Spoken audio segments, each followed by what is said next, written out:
يا أهلا بالزوار. أنا الأميرة تيا.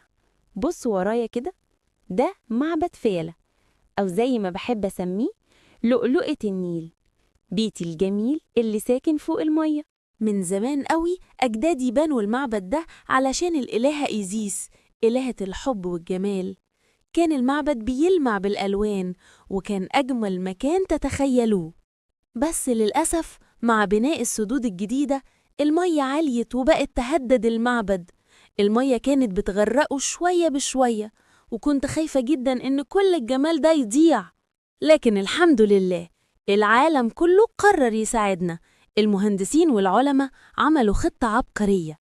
تخيلوا، فككوا المعبد حتة حتة زي لعبة ليجو عملاقة، ونقلوا كل حجر مرقم بالظبط لجزيرة جديدة عالية وآمنة اسمها إيجلكياه.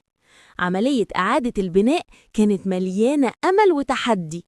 بصوا دلوقتي، المعبد رجع تاني وأحسن من الأول وفي مكانه الجديد الآمن، وده بيورينا قد إيه تاريخنا غالي ولازم نحافظ عليه سوا. يا أهلا بالزوار. أنا الأميرة تيا. بص ورايا كده، ده معبد فيلة، أو زي ما بحب أسميه لؤلؤة النيل، بيتي الجميل اللي ساكن فوق المية. من زمان قوي أجدادي بنوا المعبد ده علشان الإلهة إيزيس، إلهة الحب والجمال. كان المعبد بيلمع بالألوان، وكان أجمل مكان تتخيلوه. بس للأسف مع بناء السدود الجديدة المية عليت وبقت تهدد المعبد. المية كانت بتغرقه شوية بشوية، وكنت خايفة جدا إن كل الجمال ده يضيع. لكن الحمد لله العالم كله قرر يساعدنا. المهندسين والعلماء عملوا خطة عبقرية.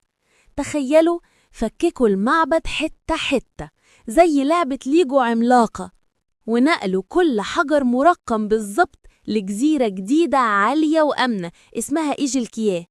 عملية إعادة البناء كانت مليانة أمل وتحدي. بصوا دلوقتي، المعبد رجع تاني وأحسن من الأول وفي مكانه الجديد الآمن، وده بيورينا قد إيه تاريخنا غالي ولازم نحافظ عليه سوا.